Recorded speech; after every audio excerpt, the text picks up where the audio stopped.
जय हिंद साथियों, तैयारी टाइम्स के ऑफिशियल यूट्यूब चैनल पे आप सभी का स्वागत है। तो दोस्तों, एक और शानदार क्लास मैं आपके लिए लेकर आया हूं और इस शानदार क्लास की शुरुआत करेंगे एक खूबसूरत विचार के साथ। और हमारा आज का खूबसूरत विचार ये है कि ज्ञान तब शुरू होता है जब हम ये मान लेते हैं कि हमें सब कुछ नहीं आता। याद रखिएगा, अहंकार ज्ञान के सामने सबसे बड़ी दीवार बन के खड़ा हो जाता है। अगर आपने ये मान लिया कि आपको सब आता है, आपको पढ़ने की जरूरत नहीं है। याद रखिएगा, अगर आपकी उम्र 80 साल है तो 80वें साल तक आपको सीखने की जरूरत होती है, आपको पढ़ने की जरूरत होती है। किताबें बेशक ना सही, लेकिन जिंदगी के हर एक मोड़ पे कुछ ना कुछ आपको सीखते रहना चाहिए। बट अभी तो आपकी शुरुआत है, अभी तो आपको गवर्नमेंट जॉब लेनी है, तो इसके लिए पढ़ाई कीजिए और एक एक पॉइंट को ध्यान से सुनते रहेंगे जो मैं आपको पढ़ाने वाला हूं। ठीक है बच्चे, याद रखिएगा, एक ही सीट चाहिए, एक ही सीट चाहिए, ये कह कह के आप लोग नहीं पढ़ाई करते हो। अरे भाई, एक ही सीट के लिए इतनी मेहनत करनी पड़ेगी ना, आपकी हालत खराब हो जाएगी, क्योंकि कंपटीशन बहुत ज्यादा है और यहां पे हर एक कैंडिडेट योद्धा है और हर एक योद्धा को पछाड़ के आपको यहां पे सीट हासिल करनी है बच्चों। ठीक है, तो चलिए शुरुआत करते हैं, देखते हैं कि पहला सवाल क्या है। और पहला सवाल आता है, which two institution recently signed an memorandum of understanding. याद रखना, मेमोरेंडम ऑफ अंडरस्टैंडिंग का मतलब क्या होता है? वो एग्रीमेंट जो कि कोई भी संस्थान, कोई भी ऑर्गेनाइजेशन साइन करता है पार्टनरशिप के लिए। ठीक है, तो यहां पे किस दो इंस्टीट्यूशंस ने रिसेंटली साइन किया है एक मेमोरेंडम ऑफ अंडरस्टैंडिंग? क्या करने के लिए? कोऑपरेट करने के लिए एक दूसरे के साथ। किस फील्ड में? नारकोटिक्स कंट्रोल करने के लिए। और कौन सा narcotics? Cyber enabled drug control. इन सब के बारे में बात करते हैं, क्वेश्चन को समझने की कोशिश करते हैं, तब कहीं जाके आप लोग क्या कर पाओगे? आंसर कर पाओगे। ठीक है बच्चे, देखिए, तो सबसे पहले क्या कह रहा है, दो ऐसे इंस्टीट्यूट्स है जिसने मेमोरेंडम ऑफ अंडरस्टैंडिंग साइन किया है। तो सबसे पहले सर, मेमोरेंडम ऑफ अंडरस्टैंडिंग क्या होता है? इसका मतलब एक एग्रीमेंट होता है। ठीक है बच्चे, एक एग्रीमेंट जो क्या करेगा, एक ऐसा एग्रीमेंट जो कि पार्टनरशिप का एग्रीमेंट होता है। ठीक है, एग्रीमेंट ऑफ पार्टनरशिप। ठीक है बच्चे, तो जाहिर सी बात है यहां पे अब पार्टनरशिप की बात हो रही है। क्लियर है? अब किन किन के बीच में पार्टनरशिप की बात हो रही है वो आपके ऑप्शन में मैं बताऊंगा। ठीक है, तो यहां पे दो इंस्टीट्यूशंस ने पार्टनरशिप के लिए मेमोरेंडम ऑफ अंडरस्टैंडिंग साइन किया है। और क्यों? पार्टनरशिप में क्या है, एक दूसरे को कोऑपरेट करेंगे। क्या कोऑपरेट करेंगे? किस फील्ड में कोऑपरेट करेंगे? नारकोटिक्स कंट्रोल की फील्ड में कोऑपरेट करेंगे। अब नारकोटिक्स की फील्ड का मतलब क्या होता है भाई साहब? ऐसा कौन सी फील्ड है? तो नारकोटिक फील्ड का मतलब क्या होता है, यानी कि नारकोटिक्स। ठीक है, नारकोटिक्स का मतलब क्या होता है, याद रखना, नारकोटिक्स का मतलब ड्रग्स हो गया। ठीक है, ड्रग्स हो गया, गांजा हो गया, अफीम हो गया।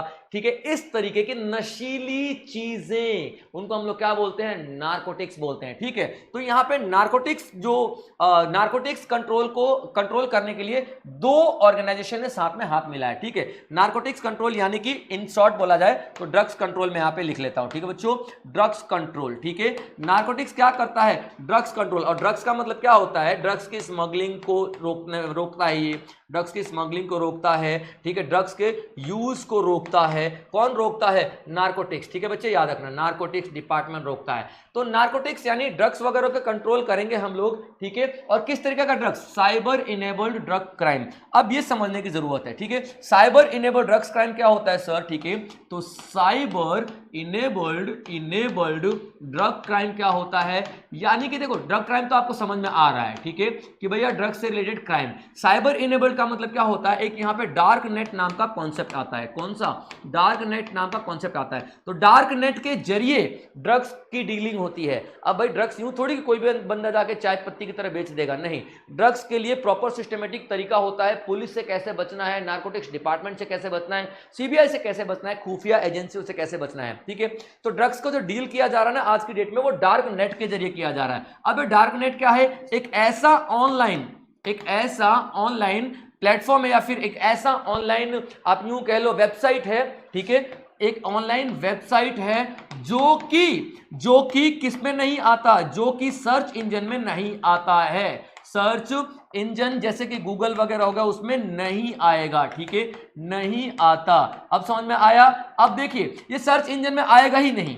सर्च इंजन में आएगा ही नहीं, गूगल पे सर्च मारोगे ना तो वो वेबसाइट दिखेगी ही नहीं, तो पुलिस वाले कहां से उनको ढूंढ पाएंगे, सीबीआई वाले कहां से उनको ढूंढ पाएंगे। भाई माना कि आपकी खुफिया एजेंसी है, लेकिन ये लोग भी कम चालू थोड़ी हैं इंटरनेशनल लेवल पे, इसीलिए तो ये लोग इतना ज्यादा बढ़ावा दे पा रहे हैं। क्लियर पॉइंट याद रखना। तो डार्क नेट के जरिए अब क्या हो रहा है, ड्रग्स बेचे जा रहे हैं डार्क नेट के जरिए। अब कितना परसेंट, तो याद रखना अभी जो फिलहाल जो आंकड़ा है ना उसमें कितना 60% जो व्यापार हो रहा है ना ड्रग्स का वो डार्क नेट के जरिए हो रहा है। इसको कंट्रोल करना बहुत ज्यादा जरूरी हो गया है। क्लियर है पॉइंट। तो इसको कंट्रोल करने के लिए दो ऐसी ऑर्गेनाइजेशंस हैं इंडिया की जिन्होंने कदम उठाए हैं, और वो दो ऑर्गेनाइजेशंस कौन सी हैं, तो आपका एनसीबी और आरआरयू के नाम से हम इसको जानते हैं। ठीक है बच्चे, करेक्ट आंसर आपका एनसीबी और आरआरयू हो जाएगा। ठीक है, तो एनसीबी क्या है याद रखिएगा, एनसीबी का मतलब क्या होता है, नारकोटिक्स ठीक है कंट्रोल, नारकोटिक्स कंट्रोल ब्यूरो। ठीक है, नारकोटिक्स कंट्रोल ब्यूरो। ठीक है बच्चे, ठीक है ब्यूरो,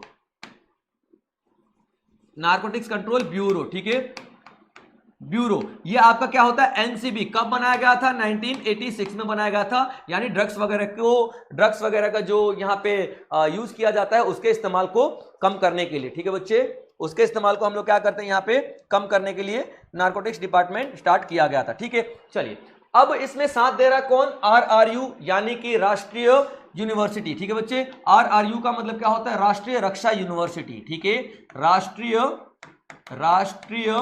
रक्षा यूनिवर्सिटी, राष्ट्रीय रक्षा यूनिवर्सिटी। और ये कब बनाया गया था, याद रखिएगा 2020 में बनाई गई थी। ठीक है, और ये राष्ट्रीय रक्षा यूनिवर्सिटी पहले राष्ट्रीय शक्ति यूनिवर्सिटी थी, राष्ट्रीय शक्ति यूनिवर्सिटी थी। ठीक है बच्चे, शक्ति यूनिवर्सिटी थी। और ये कब बनाई गई थी, 2010 में बनाया गया था। ठीक है बच्चे, राष्ट्रीय रक्षा यूनिवर्सिटी पहले राष्ट्रीय शक्ति यूनिवर्सिटी हुआ करती थी और 2010 में बनाया गया था, लेकिन 2020 में इसका नाम बदल के क्या कर दिया गया है, राष्ट्रीय रक्षा यूनिवर्सिटी कर दिया गया है। तो जो राष्ट्रीय रक्षा यूनिवर्सिटी और एनसीबी दोनों ने साथ में काम करने का फैसला किया है और यहां एक कदम उठाया जा रहा है, क्या कंट्रोल करने के लिए, तो नारकोटिक्स कंट्रोल करने के लिए, ड्रग्स की स्मगलिंग को, यूज को हमारे देश में कंट्रोल करने के लिए। और कौन सा drug, cyber enabled drug crime. ठीक है, साइबर यानी इंटरनेट के जरिए जो ड्रग्स क्राइम बढ़ रहा है या फिर यहां पे स्मगलिंग बढ़ रही है, उनकी मैं यहां पे बात करूंगा। ठीक है बच्चों,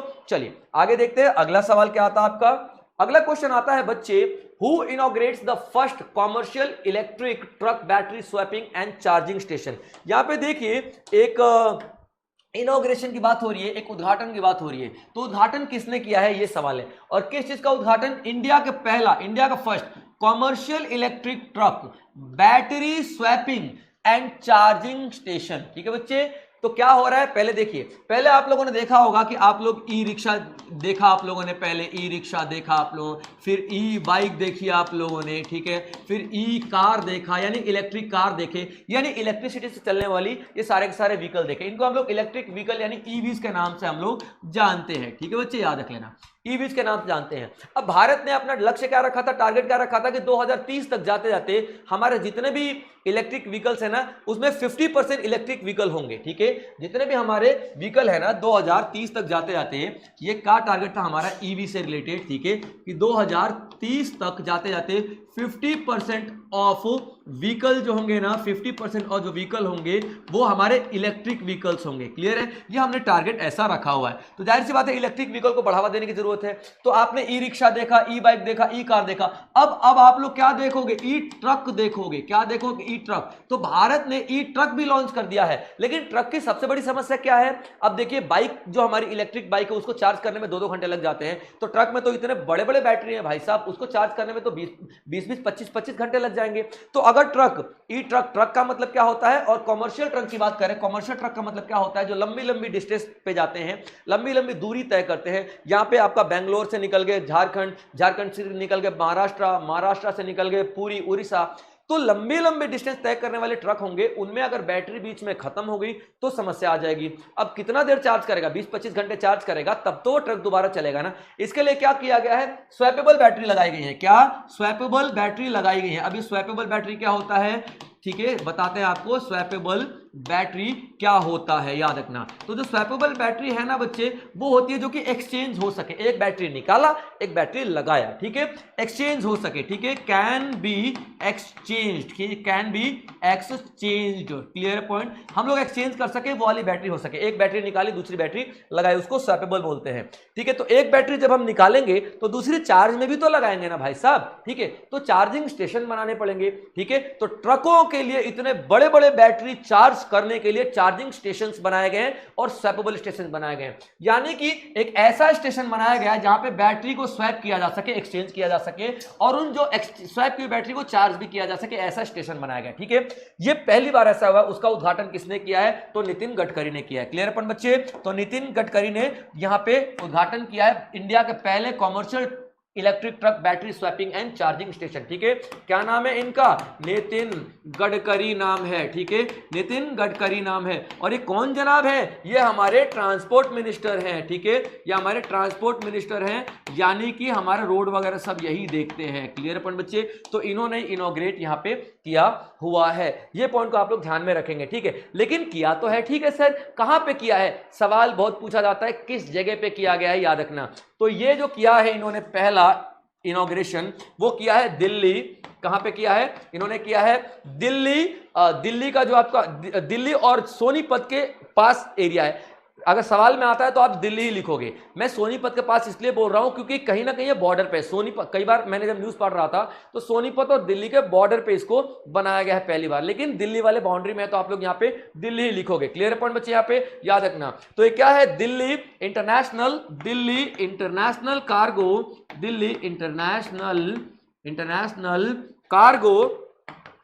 कार्गो टर्मिनल, ठीक है बच्चे, टर्मिनल, ये एक आपका प्लेस है दिल्ली में, एनसीआर में, वहां पर ये पहली बार प्लेस किया गया है, ये बात आपको याद रखनी है, क्लियर पॉइंट। तो सर क्या ये हमने अचानक से ही कर दिया, एकदम से इतना बड़ा डिसीजन ले लिया, नहीं, जो आपका ये स्वैपेबल बैटरी का ड्राफ्ट जो था 2022 में ही तैयार हो चुका था। स्वैपेबल बैटरी का ड्राफ्ट का मतलब क्या है यहाँ पे बच्चों, ठीक है, तो ड्राफ्ट का मतलब होता है कि हम कुछ करने वाले हैं, इस बारे में पहले डिसाइड किया जाता है। तो ड्राफ्ट जो था ना, स्वैपेबल बैटरी का ड्राफ्ट, स्वैपेबल बैटरी का जो ड्राफ्ट था ना, ठीक है, बैटरी ड्राफ्ट जो था वो आपका 2022 में ही आ गया था। कब आ गया था, 2022 में ही आ गया था, और जो 2025 में इसको इंप्लीमेंट किया गया है, ठीक है बच्चे। चलिए आगे देखते हैं, अगला सवाल आपका क्या आता है बच्चों यहाँ पे, what is the name of the proposed digital library for Jagannath temple. देखिए जगन्नाथ टेम्पल जो है पुरी में, ठीक है, जगन्नाथ टेम्पल जो आपका पुरी में, तो उसका डिजिटल, उन्होंने एक डिजिटल लाइब्रेरी बनाया, ठीक है, वो उन्हीं का नाम बताना, name of the proposed digital library, ठीक है, यानी कि ई लाइब्रेरी बनाया है, ई लाइब्रेरी यहां पे बनाया गया है, ठीक है, किसके द्वारा, ठीक है, मंदिर जगन्नाथ, ठीक है, द्वारा जगन्नाथ पुरी जो है आपका मंदिर कहां पे है, उड़ीसा में है, ठीक है, इन्होंने इसकी मैनेजमेंट ने, अब जगन्नाथपुरी जो मंदिर है, क्या भगवान जी खुद ही आते हैं, ये एक तो पहली बात लॉर्ड विष्णु का अवतार है, ठीक है, विष्णु का एक रूप माने जाते हैं। आप देखना जो पुरी का जगन्नाथ यात्रा वगैरह होती है ना, ये यही तो होती है, इन्हीं की तो होती है, याद रखेगा, ठीक है। तो जो जगन्नाथपुरी जो उड़ीसा में है, इनका जो मैनेजमेंट है, मंदिर का जो मैनेजमेंट अथॉरिटी है, उसने एक इलेक्ट्रॉनिक लाइब्रेरी स्टार्ट किया है, ठीक है, याद रखना, इलेक्ट्रॉनिक लाइब्रेरी इन्होंने स्टार्ट किया है, ठीक है। अब जो इलेक्ट्रॉनिक लाइब्रेरी स्टार्ट किया है, इसमें क्या किया जाएगा, तो इसमें संस्कृत लैंग्वेज को प्रिजर्व किया जाएगा, क्या किया जाएगा, प्रिजर्व किया जाएगा, किस चीज को, संस्कृत लैंग्वेज को, पहली बार तो, ठीक है, संस्कृत लैंग्वेज को। अब इसका क्या मतलब है सर, कैसे प्रिजर्व किया जाएगा, यहां पे इस ई लाइब्रेरी को आप मोबाइल में डाउनलोड कर लोगे, क्योंकि इलेक्ट्रॉनिक लाइब्रेरी है, इसमें संस्कृत लैंग्वेज कब से आई, क्या है, कौन कौन सी किताबें हैं, कैसे कैसे डेवलप हुआ, Sanskrit is the mother of all language, किस तरीके से बताया गया है, ये सब कुछ आपको यहाँ पे दिखाई देगा, यानी कि आपको संस्कृत के बारे में सब कुछ समझ में आ जाएगा, ठीक है। उसके बाद आप देखोगे जितने भी मैन्यूस्क्रिप्ट्स हैं, ठीक है, मैन्यूस्क्रिप्ट्स हैं, ठीक है, मैन्यूस्क्रिप्ट इसका मतलब क्या होता है, मैन्यूस्क्रिप्ट जो पुरानी जो हमारी किताब अगर लिखी गई है, ठीक है, जो छोटी छोटी, उनको मैन्यूस्क्रिप्ट बोलते हैं। तो पुरानी मैन्यूस्क्रिप्ट्स है किससे रिलेटेड, ठीक है, मैन्यूस्क्रिप्ट्स रिलेटेड टू जगन्नाथ, ठीक है, जगन्नाथ पुरी, जो ये मंदिर से रिलेटेड, जगन्नाथपुरी से रिलेटेड जितने मैन्यूस्क्रिप्ट्स हैं उनको बचा कर रखना। इलेक्ट्रॉनिक फॉर्म में यानी मोबाइल में अपलोड कर देना उस प्लेटफॉर्म पे, ताकि हमारी आने वाली जनरेशन उसको पढ़े। मोबाइल से ही तो जुड़ी है हमारी जनरेशन, उसको अच्छे से पढ़े, उसको पता चले। ठीक है, क्या पता चले? ठीक है, लिगेसी ऑफ जगन्नाथ यानी कि विरासत। ठीक है, legacy of Jagannath, Lord Jagannath. ठीक है बच्चे, लॉर्ड जगन्नाथ का लिगेसी पता चले। भाई कौन थे लॉर्ड जगन्नाथ, कौन है लॉर्ड जगन्नाथ? इतिहास आज के बारे में आज के बच्चों को पता ही नहीं है, तो कैसे पता चलेगा? भाई वो मोबाइल तो देखते हैं ना, तो मोबाइल में ही कुछ ऐसा कर दो। तो इलेक्ट्रॉनिक लाइब्रेरी इसलिए लॉन्च किया गया है, किसके द्वारा? जगन्नाथ टेंपल के द्वारा। याद रख लेना, क्लियर पॉइंट यहां पे, जगन्नाथ टेंपल के द्वारा। अब ये जो जगन्नाथ टेंपल को मैनेज करने के लिए भी एक एक्ट बनाया गया था, जगन्नाथपुरी टेंपल एक्ट। ठीक है, क्या बनाया गया था? Jagannath Puri temple act. इसी एक्ट में यह कहा गया था, ठीक है, जगन्नाथपुरी टेंपल एक्ट आया था। ठीक है, टेंपल एक्ट आया था और 1955 में, यानी ये मंदिर को मैनेज करने के लिए एक एक्ट बनाया गया था और ये कहा गया था कि इस मंदिर में जितना भी डोनेशन, दान पुण्य आएगा, ये मंदिर अपने हिसाब से उसको खर्च कर सकता है। तो ये मंदिर ने अभी खर्च करना शुरू किया है, किस चीज के ऊपर? ठीक है, तो ये आपका लाइब्रेरी बना रहा है, डिजिटल लाइब्रेरी, और जगन्नाथपुरी टेंपल के द्वारा इस लाइब्रेरी को बनाया जा रहा है। सारी चीजें इंपॉर्टेंट आपकी हो जाती है, क्लियर पॉइंट। अब देखते हैं, ये जगन्नाथपुरी 4 धाम में हमारा जुड़ा हुआ है। ठीक है, पहला जो धाम आता है 4 धाम। ठीक है बच्चे, याद रखना 4 धाम आपने सुने होंगे, 4 धाम की यात्रा। ठीक है, तो पहला जो धाम आता है आपका रामेश्वरम आता है। ठीक है, रामेश्वरम। दूसरा जो धाम आता है आपका द्वारका आता है, याद रखना। तीसरा जो धाम आता है आपका बद्रीनाथ आता है। ठीक है, बद्रीनाथ आता है, उत्तराखंड वाला। और चौथा जो आता है आपका पुरी आता है। ठीक है, जगन्नाथपुरी। तो चारों धामों में से ये एक धाम आता है आपका जगन्नाथपुरी वाला, याद रखना। और इसे किसने बनाया था और कब बनाया गया था? तो याद रखना 1150। ठीक है, 1150 एडी में कह लो या फिर 12th सेंचुरी में कह लो, दोनों एक ही बात है। ठीक है, तो 1150 एडी में इसे बनाया था अनंत वर्मन चोडगंगा देव ने। किसने बनाया था? तो अनंत वर्मन। ठीक है बच्चे, क्या नाम है उनका? अनंत वर्मन। ठीक है, अनंत वर्मन चोडगंगा। ठीक है, चोडगंगा देव ने बनाया था इसे। ठीक है, ये काफी ज्यादा इंपॉर्टेंट है, हिस्ट्री से रिलेटेड भी सब कुछ मैंने आपको यहाँ पे बता दिया है। ठीक है, तो अब देखिए, इन्होंने जो इलेक्ट्रॉनिक लाइब्रेरी बनाया है ना, उसका नाम क्या है? ज्ञान यज्ञ मंडप। ठीक है, क्या नाम है उनका? ज्ञान। करेक्ट आंसर आपका क्या हो जाएगा बच्चों? ठीक है, यहां पे ज्ञान, ये ले लेते हैं, कलर का बड़ा दिक्कत आता है यार। ठीक है, तो करेक्ट आंसर क्या है आपके पास? ठीक है, ज्ञान। ठीक है, क्या है यहां पे? ज्ञान यज्ञ मंडपम। ठीक है, मंडप। ठीक है, याद रखना। तो क्या है ये? ज्ञान यज्ञ मंडप आपका करेक्ट आंसर हो जाएगा, उस लाइब्रेरी का नाम रखा गया है। ठीक है, नाउ अगला सवाल देखिए, which country will host the 8th international solar alliance assembly in 2025? यहां पे देखिए कौन सा देश होस्ट करने जा रहा है 8th, ठीक है, इंटरनेशनल सोलर अलियंस असेंबली। ठीक है, 8th international solar alliance assembly. तो सर पहले ये बता दिए सोलर अलियंस है क्या? ठीक है, इंटरनेशनल सोलर अलियंस असेंबली, ये है क्या सर? ठीक है, तो ये एक इंटरनेशनल लेवल की मीटिंग है, एक तरीके का कॉन्फ्रेंस है। ठीक है, इंटरनेशनल लेवल का एक तरीके का कॉन्फ्रेंस है। तो सर ये क्यों किया गया है? ठीक है, तो नाम से ही समझ में क्या आ रहा है? ठीक है, सोलर अलियंस है, सोलर अलियंस यानी कि यहां पे कितने 124 कंट्रीज, इस ग्रुप का कितने मेंबर्स है? 120, 24 यानी कि 124 मेंबर्स है इसके, और ये 124 मेंबर्स मिलेंगे और डिसाइड करेंगे, किस चीज पे डिसाइड करेंगे? कि सोलर एनर्जी का इंप्रूवमेंट। ठीक है, सोलर एनर्जी को कैसे इंप्रूव किया जाए। आपको अच्छी तरह पता है भैया, सोलर एनर्जी जो है वो आपका non renewable sources of energy है। ठीक है, sorry, renewable sources of energy है, यानी कि जितना ज्यादा उसको चाहो आप उसको इस्तेमाल कर सकते हो। ठीक है, तो सोलर एनर्जी को जितना ज्यादा इस्तेमाल करो ना, कौन से सूरज की रोशनी खत्म हो जाने वाली है भाई साहब? कौन से यहाँ पे सौर ऊर्जा खत्म हो जाने वाली है? तो जितना ज्यादा इस्तेमाल करो, लेकिन हर एक कंट्री के पास टेक्नोलॉजी अलग अलग है, हर एक कंट्री के पास प्लानिंग अलग अलग है,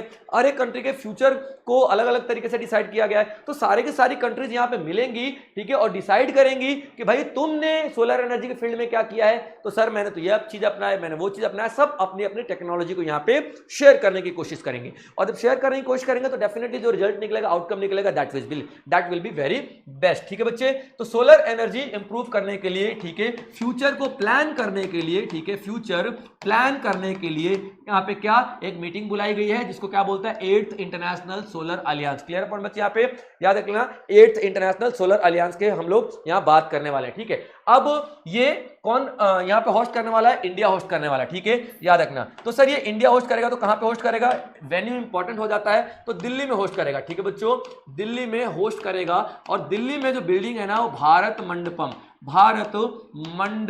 में होस्ट करने वाला है यहाँ पे इंडिया। ठीक है बच्चे, याद रखना। और कब से कब तक, तो 27 से 30 अक्टूबर तक, 27 से 30 अक्टूबर 2025 तक ये चलने वाला है। क्लियर पॉइंट, याद रखना। तो ये इंडिया होस्ट करने वाला है दिल्ली के भारत मंडपम में 27 से 30 अक्टूबर 2025 तक। ठीक है बच्चे, याद रखना। और अब इसके बारे में बात कर लेते हैं, शुरुआत कब हुई थी इंटरनेशनल अलियंस। ठीक है, याद रख, कौन से इंटरनेशनल अलियंस, इंटरनेशनल सोलर अलियंस की शुरुआत कब हुई थी सर, ये भी तो थोड़ा बता दीजिए ना, इंपॉर्टेंट लग रहा है सर हमको। वेरी गुड, बहुत इंपॉर्टेंट है बच्चों। ठीक है, तो इंटरनेशनल सोलर अलियंस की जो शुरुआत हुई थी 2015 में हुई थी, और 2015 में एक मीटिंग हुई थी। ठीक है, पेरिस क्लाइमेट कॉन्फ्रेंस कहते हैं जिसको हम लोग, ठीक है, क्या कहते हैं, पेरिस क्लाइमेट कॉन्फ्रेंस के नाम से हम इसको जानते हैं। ठीक है बच्चे, याद रखना। ठीक है, कॉन्फ्रेंस के नाम से हम लोग इसको जानते हैं, 2015 में हुई थी। तो यहां पे इंडिया, हमारा प्यारा भारत, और एक और कंट्री, दो कंट्रीज ने मिलकर क्या किया था, डिसीजन लिया था कि यार क्यों ना इस तरीके का ग्रुप बनाए, अलग अलग देश अलग अलग तरीके से कोशिश कर रहे हैं, सबकी कोशिशों को एक साथ इकट्ठा कर दिया जाए, एक दूसरे की हेल्प करें हम लोग। तो यहाँ पे इंडिया के साथ एक और कंट्री थी, जो आपको बताना है कमेंट बॉक्स में कौन सी कंट्री थी, और गूगल का इस्तेमाल नहीं करेंगे, पहले देखेंगे, रिलेट करने की कोशिश करेंगे, आंसर दे पाए तो ठीक है, वरना देन गूगल है ही है भाई। ठीक है, अब और मैं भी हूं, कमेंट बॉक्स में आप अगर आंसर नहीं कर पाए तो मैं आंसर कर दूंगा, कोई दिक्कत वाली बात नहीं, लेकिन आपको बताना है यहाँ पे। Clear point. तो 2015 से यहाँ पे इंटरनेशनल सोलर अलियंस की शुरुआत हो चुकी है। तो ये इंडिया वाला जो है आपका 8th है। ठीक है, 8th एडिशन इंडिया में जो भी होने वाला है 2026 के अंदर में, ठीक है, याद रखना, 2025 के अंदर में, तो ये आपका 8th एडिशन होने वाला है। क्लियर पॉइंट बच्चे यहाँ पे। तो सोलर एनर्जी को बढ़ावा देने के लिए इस मीटिंग को हम लोगों ने यहाँ पे कंडक्ट किया गया है। Clear point. अब इंडिया का अगर थोड़ा बहुत इंटरनेशनल लेवल पे देख लेते हैं तो इंडिया क्या है। ठीक है, तो India 3rd largest solar energy producer है। ठीक है, इंडिया क्या है, ठीक है, इंडिया क्या है, India third largest solar energy producer है, क्लियर पॉइंट बच्चे, सोलर एनर्जी प्रोड्यूसर है। ठीक है, 3rd लार्जेस्ट। ठीक है, और 4th और 2nd लार्जेस्ट है आपका इंडिया। ठीक है, यहां पे लिख लो आप लोग। ठीक है, यहां पे बॉक्स बना के लिख लेता हूं। ठीक है, 2nd लार्जेस्ट है इंडिया, याद रखना, 2nd लार्जेस्ट है किस चीज में, ठीक है, रिन्यूएबल सोर्सेज ऑफ एनर्जी के प्रोडक्शन में, याद रखना, रिन्यूएबल सोर्सेज ऑफ एनर्जी, या फिर फास्टेस्ट ग्रोइंग, ठीक है, renewable sources of energy,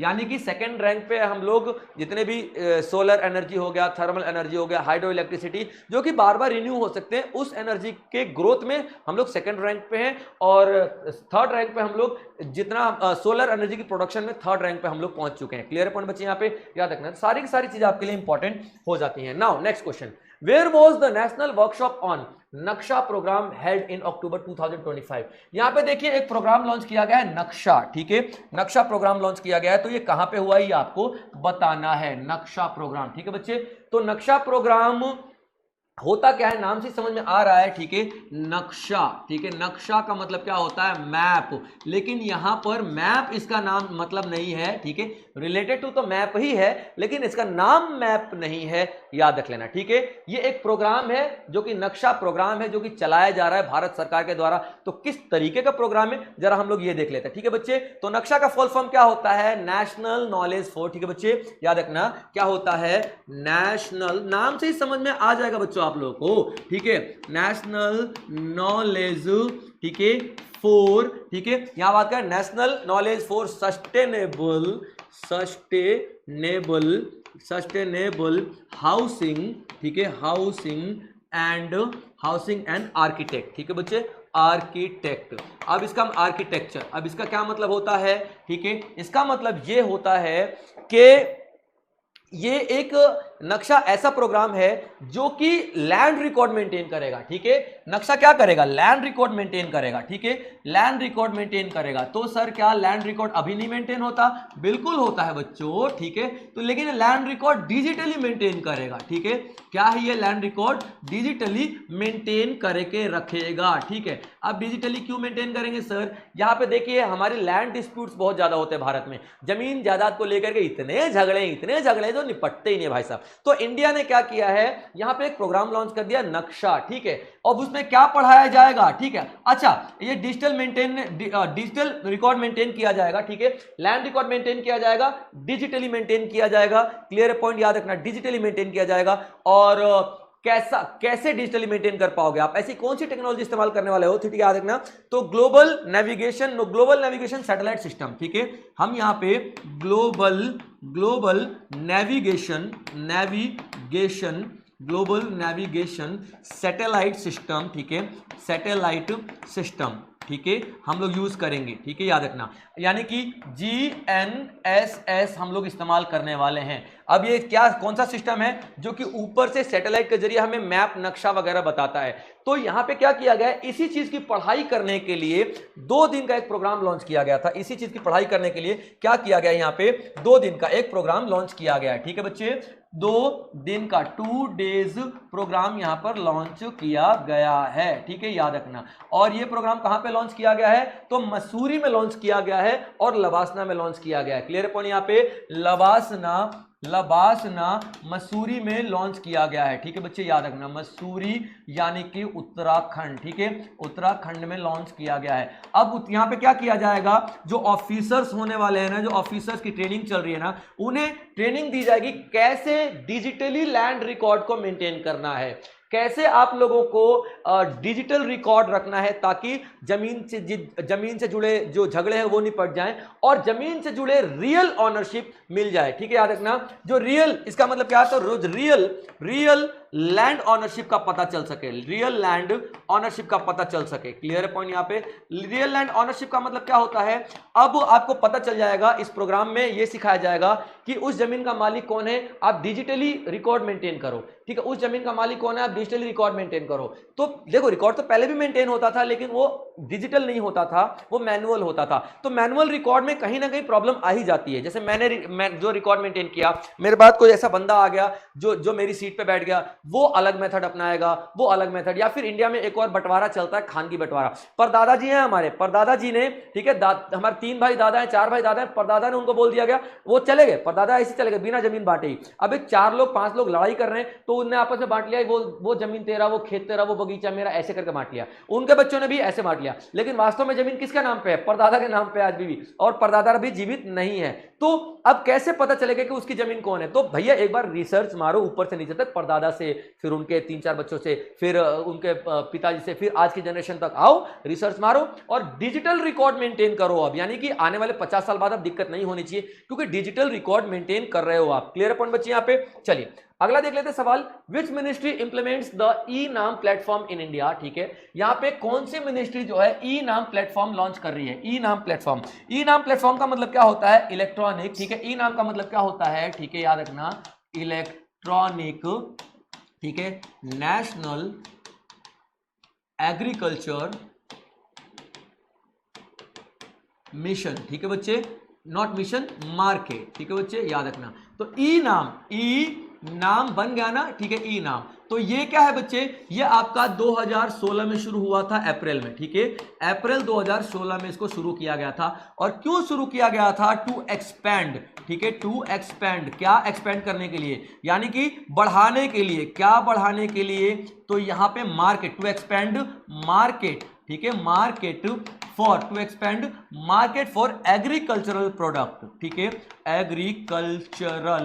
agricultural product, यानी कि किसानों के लिए जो मार्केट है ना, वो अनाज बेचने के लिए मार्केट बढ़ा देना, कैसे बढ़ेगा? याद रखना, जैसे कि मान लो ये मैंने एक प्लेटफॉर्म बना दिया, ठीक है, इलेक्ट्रॉनिक या ऑनलाइन प्लेटफॉर्म बना दिया जिसको हम बोलते हैं ई नाम, ठीक है, ई नाम। अब याद रखना अलग अलग स्टेट्स के जो आपके किसान हैं, कोई गुजरात से, महाराष्ट्र से, बेंगलोर आपका साउथ से हो गया, झारखंड से, तेलंगाना से, उत्तर प्रदेश, आंध्र प्रदेश, अलग अलग तरीके के जो स्टेट वाले अब इस प्लेटफॉर्म पे रजिस्टर करेंगे और अपना सामान यहाँ पे ऑनलाइन डाल देंगे, क्वालिटी वगैरह डाल देंगे। तो जो ई नाम क्या करेगा ना, कैटेगरी बना देगा, ठीक है, ए प्लस कैटेगरी, ए कैटेगरी, ठीक है, ए प्लस कैटेगरी हो गया, ठीक है, उसके बाद बी कैटेगरी हो गया, सी, डी, ये आपका क्वालिटी के हिसाब से डिसाइड कर देगा प्रोडक्ट, ठीक है।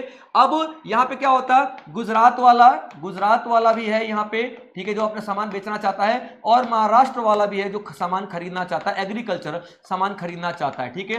तो ये क्या करेंगे, दोनों इस ऑनलाइन प्लेटफॉर्म पे मिल जाएंगे, अपना रेट डिसाइड करेंगे और आपस में डील कर लेंगे। तो ये 2016 में किसानों के लिए जो एग्रीकल्चरल प्रोडक्ट है उसको एक्सपेंड करने के लिए, बढ़ावा देने के लिए इस प्रोग्राम को चलाया गया था, याद रखेगा, क्लियर पॉइंट। अब इसमें कितने प्रोडक्ट थे, इसमें कितने फसल हुआ करती थी, कितने फसलों को नामित किया गया था, रजिस्टर किया गया था, यानी कितनी क्रॉप्स को रजिस्टर किया गया था, तो याद रखना 238 क्रॉप्स को रजिस्टर किया गया था। तो सर 2025 में आज हम ये न्यूज क्यों पढ़ रहे हैं, क्योंकि अभी 9 क्रॉप्स को यहां पे और ऐड किया गया है, जोड़ दिया गया है। तो टोटल अभी कितनी हो चुकी है, 247 फसल हो चुकी है, क्रॉप्स हो चुकी है, याद रखना, क्लियर पॉइंट यहां पे।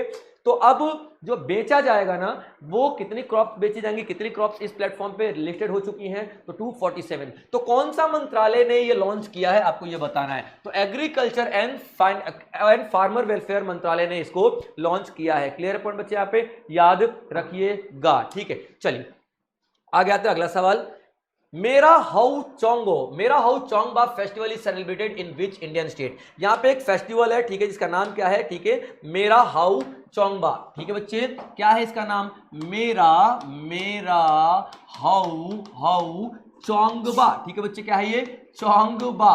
नाम से ही समझ में आ रहा है और ऑप्शन देख के समझ में आ रहा है कि नॉर्थ ईस्टर्न स्टेट से होगा, है ना। तो ये जो फेस्टिवल है नॉर्थ ईस्टर्न स्टेट्स में, ठीक है, मणिपुर, ठीक है, फेस्टिवल जो है कहां पे मनाया जाता है, मणिपुर में मनाया जाता है, और यही आपका क्या है, ऑप्शन में दिया हुआ है, ये आपका करेक्ट आंसर है, क्लियर पॉइंट यहां पे। अब मणिपुर में कहां पे मनाया जाता है, रॉयल पैलेस इंफाल, ठीक है, रॉयल पैलेस।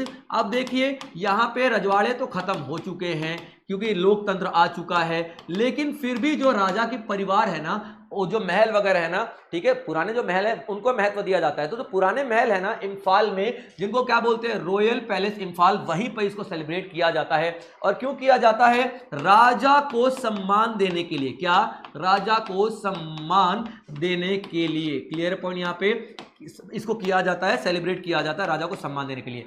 तो क्या सर वहां पे रजवाड़े आज भी हैं, नहीं, रजवाड़े नहीं है, वहां पे डेमोक्रेसी है, लोकतंत्र है, लेकिन राजा को सम्मान फिर भी दिया जाता है, ठीक है। अब ये होता क्या है, जितने भी, ठीक है, जो ट्राइबल पीपल्स हैं, जितने भी ट्राइबल पीपल्स हैं, ठीक है, ट्राइबल लोग हैं, ट्राइबल पीपल हो गए, या फिर आपके आदिवासी हो गए, आदिवासी गांव जो हो गए, ठीक है, आदिवासी गांव हो गए, उनके हेड, ठीक है, उनके बहुत सारे हेड यानी कि हर एक विलेज के जो हेड है ना, उनकी मीटिंग होती है, यहाँ पे याद रखना, उनकी क्या हो जाएगी, मीटिंग यहाँ पे होगी। और ये इनकी जो मीटिंग होगी ना, ठीक है, इसमें एक दूसरे को, ठीक है, तोहफा देंगे, क्या देंगे, तोहफा देंगे, ठीक है, याद रखना। यानी कि अब देखिए ट्राइबल पीपल बहुत ज्यादा है नॉर्थ ईस्टर्न स्टेट्स में, लगभग 80 से 85% ट्राइबल लोग ही हैं नॉर्थ ईस्टर्न में, यानी कि आदिवासी समूह यानी जनजाति टाइप के ही लोग हैं। तो वहां पे वो अपनी कला संस्कृति को बहुत ज्यादा महत्व देते हैं। तो अपनी कला संस्कृति को वो आगे बढ़ाने के लिए जितने भी ट्राइबल लोग हैं, उनके जो हेड रहने वाले हैं, उनके गांव के जो हेड हैं यहाँ पे, ठीक है, 10 गांव हैं, 50 गांव हैं, उनको जो हेड रहने वाले वो सब मिलेंगे और एक गांव की तरफ से दूसरे गांव को तोहफे दिए जाएंगे, गिफ्ट दिए जाएंगे, और उसके बाद इनमें डांस किया जाएगा, नृत्य किया जाएगा, ठीक है, डांस किया जाएगा, ठीक है, सिंगिंग कॉम्पिटिशन होने वाला है यहाँ पे। ये सारी की सारी चीजें यहाँ पे क्या की जाएंगी, सेलिब्रेट की जाएंगी, क्लियर है पॉइंट बच्चे। तो ये जो आपका मेरा हाउ चोंग फेस्टिवल है, उत्तर आपका मनाया जाता है कहां पे, मणिपुर में, नॉर्थ ईस्टर्न स्टेट्स है, क्लियर पॉइंट बच्चे यहाँ पे। चलिए तो करेक्ट आंसर आपका क्या हो जाएगा यहाँ पे, मणिपुर, ठीक है। नाउ नेक्स्ट क्वेश्चन देखते हैं, अगला सवाल क्या आता है आपको बच्चों, who designated the official logo for the India AI impact summit 2026। अभी देखिए इंडिया का एक यहाँ पे समिट हो रहा है, कॉन्फ्रेंस हो रहा है, ठीक है, कौन सा,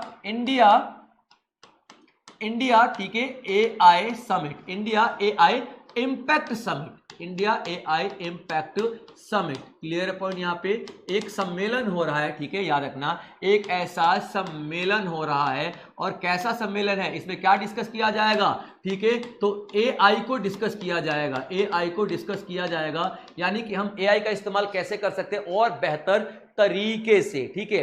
इसकी मीटिंग होने वाली है 2026 के अंदर में, ठीक है, इसलिए इसको हम लोग 2026 समिट कह रहे हैं। क्लियर पॉइंट बच्चे यहाँ पे। और ये मीटिंग कौन करवा रहा है, तो माइटी करवा रही है, माइटी मंत्रालय है हमारा, ठीक है, कौन सा मंत्रालय, माइटी, यानी कि मिनिस्ट्री ऑफ, ठीक है, यानी कि ministry of electronics, ministry of electronics and in ministry of electronics and information technology, ठीक है बच्चे, इंफॉर्मेशन टेक्नोलॉजी, याद रखना, ठीक है, माइटी, ठीक है बच्चे, याद रखना, माइटी जो है वो मंत्रालय इसको करवा रहा है, ठीक है, याद रखना। और ये इसके जो भी एक समिट होता है, इवेंट होता है, जैसे कि आप ओलंपिक का देखो, एक अलग सा लोगो है, चिन्ह है ओलंपिक का, वो है ना, और कॉमनवेल्थ का भी चिन्ह है, ठीक है, हमारे वर्ल्ड कप का भी एक चिन्ह आता है, उसको हम लोगो बोलते हैं। तो ये जो समिट है ना, इसके लोगों को डिजाइन किसने किया है, यही आपका सवाल है। यानी जो मीटिंग होगा आर्टिफिशियल इंटेलिजेंस से रिलेटेड हमारे 2026 में, बहुत बड़ा इवेंट है, ठीक है, बहुत बड़ा इवेंट है, हजारों डेलीगेट्स आएंगे, हजारों लोग आएंगे यहाँ पे पूरी दुनिया से। तो ये जो हजारों लोग आएंगे, तो इतना बड़ा अगर इवेंट है, उसको सक्सेसफुल बनाने के लिए उनको चिन्ह की जरूरत पड़ती है, लोगो।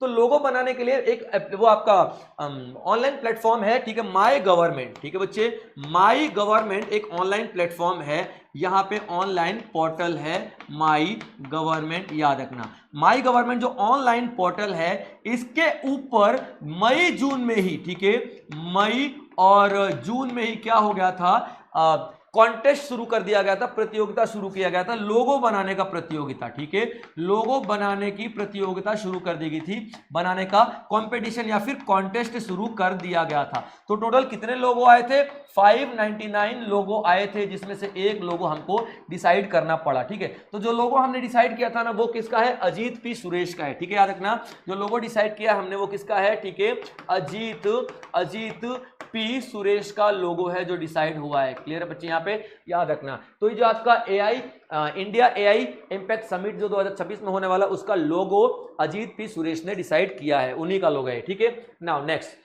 Which segment of CBDC serves as the base layer in the retail pilot? याद देखे, यहाँ पे एक क्वेश्चन के बारे में देख लेते हैं, तभी आपको समझ में आएगा कि पूछ क्या रहा है, ठीक है। तो CBDC जो आपका है, ठीक है, कौन सा segment, CBDC serve as the base layer in the retail pilot. अभी देखिए CBDC का मतलब क्या होता है, सेंट्रल बैंक डिजिटल करेंसी, ठीक है, सेंट्रल बैंक डिजिटल करेंसी, ठीक है बच्चे, करेंसी। अभी देखिए डिजिटल करेंसी फोन पे, गूगल पे, अमेजन पे, पेटीएम सभी इस्तेमाल कर रहे हैं, है ना, डिजिटल करेंसी ही तो है, यानी कि डिजिटली आप पैसे दे रहे हो, पैसे ले रहे हो, वो डिजिटल करेंसी होता है। लेकिन अभी तक सेंट्रल बैंक ने डिजिटल करेंसी नहीं यूज किया था। ऐसा नहीं था कि सेंट्रल, जैसे पेटीएम का एप्लीकेशन आप खोलते हो तो आप वैसे आप आरबीआई का सेंट्रल बैंक का एप्लीकेशन खोलो, स्कैन करो और पे कर दो, ऐसा नहीं हुआ था, ठीक है। लेकिन ऐसा सोचा आरबीआई ने कि मैं central bank digital currency launch करूंगा, ठीक है, इसको हम लोग क्या बोलते हैं, CBDC, क्या बोलते हैं, CBDC के नाम से जानते हैं। ये लॉन्च किया गया था 1 दिसंबर 2022 को, ठीक है, पायलट प्रोजेक्ट के तौर पे लॉन्च किया गया था, पायलट प्रोजेक्ट के तौर पे लॉन्च किया गया था, ठीक है। आरबीआई ने सोचा कि यार इतनी private company, financial technology, Google पे, फोन पे, पेटीएम, अमेजन सब चल रही है, तो क्यों ना आरबीआई का भी एक ऐसा सिस्टम बना दिया जाए कि डिजिटल करेंसी से पेमेंट किया जाए आरबीआई के, ठीक है। तो आरबीआई ने सोचा पता नहीं चलेगा कि नहीं चलेगा, तो एक पायलट प्रोजेक्ट लॉन्च कर दिया,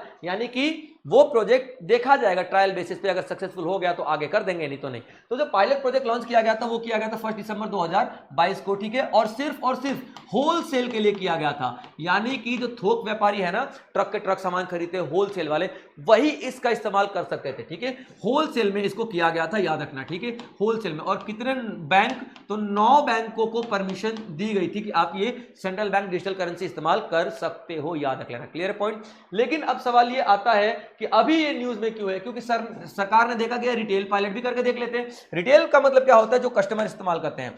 होलसेल का मतलब क्या है, ट्रक के ट्रक माल दुकान वाले एक दूसरे फैक्ट्री से उठाते हैं, दुकान में ले आते हैं, वो होलसेल होता है। हम लोग जाते हैं, इसको रिटेल बोलते हैं, ठीक है।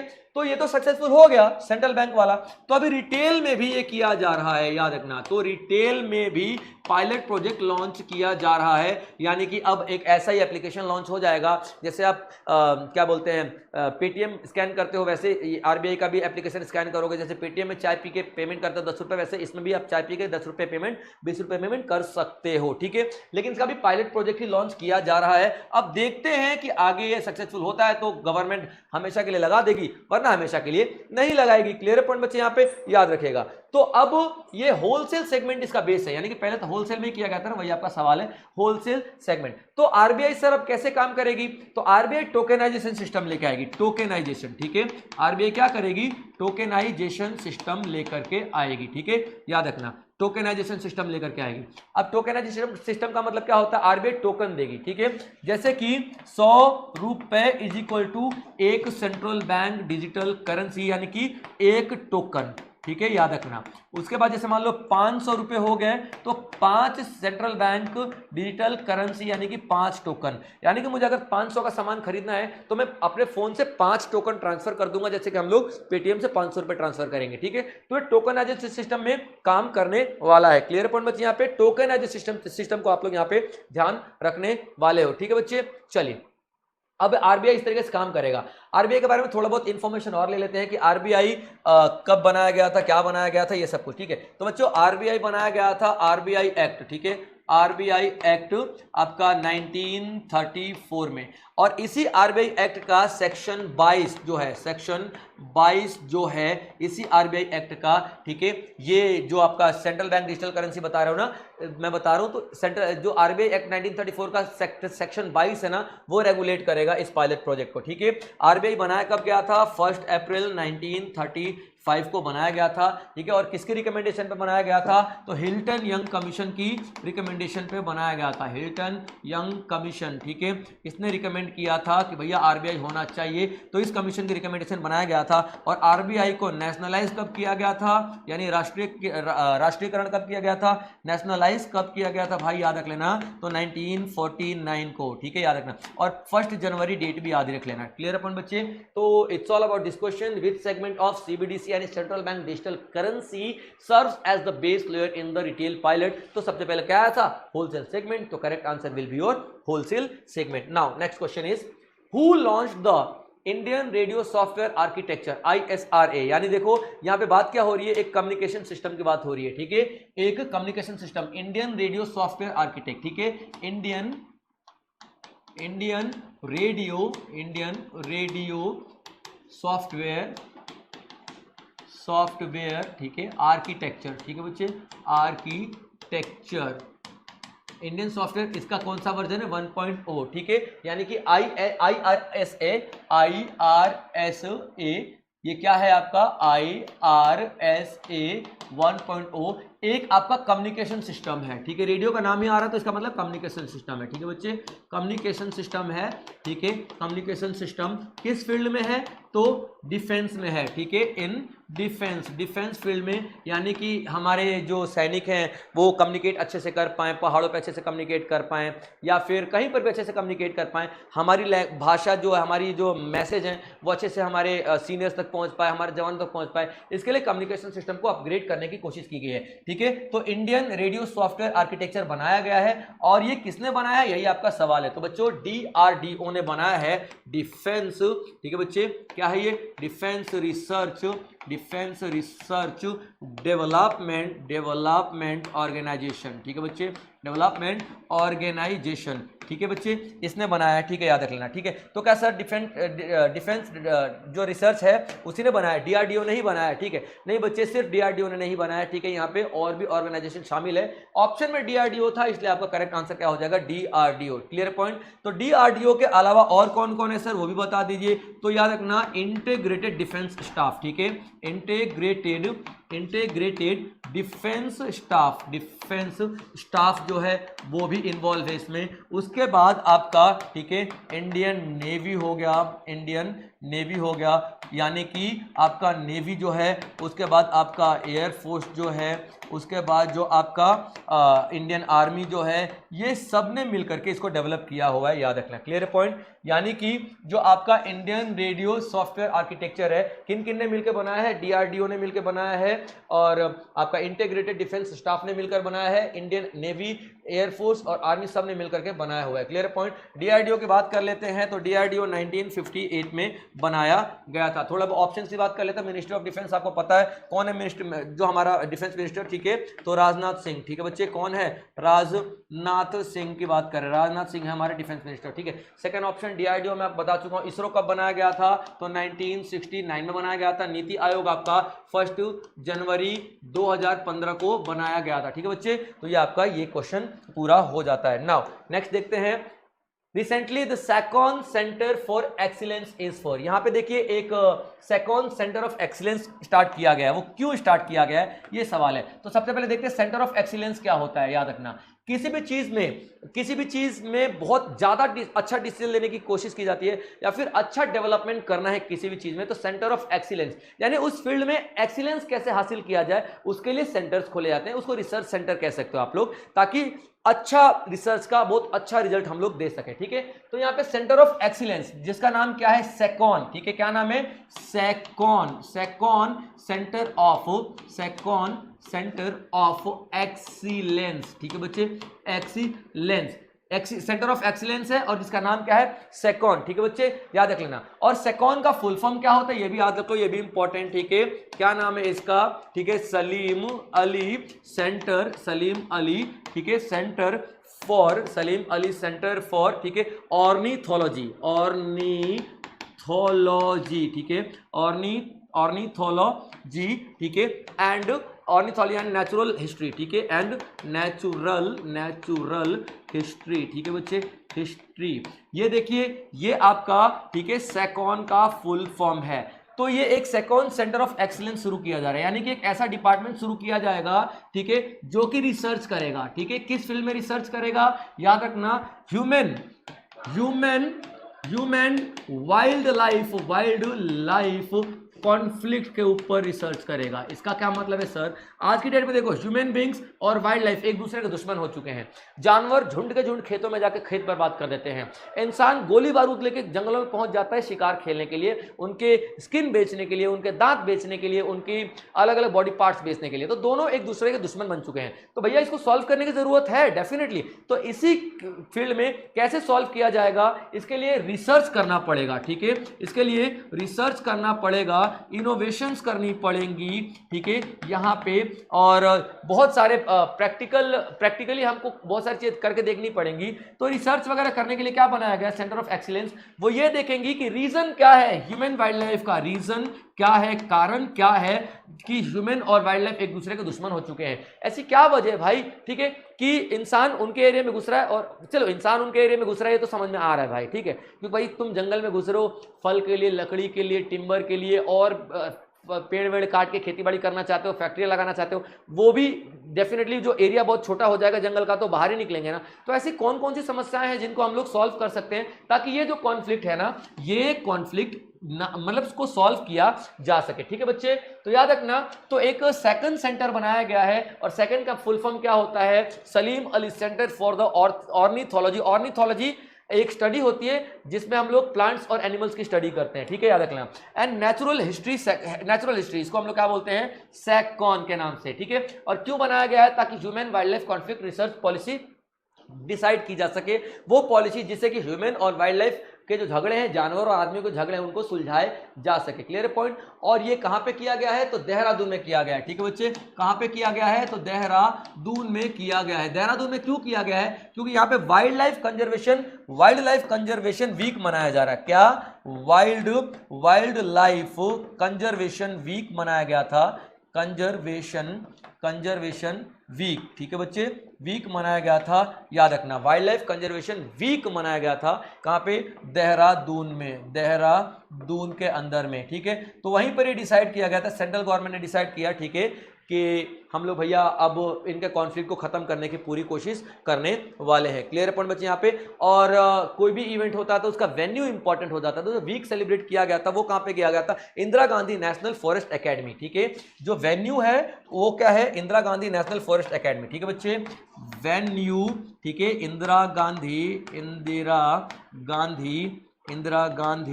नेशनल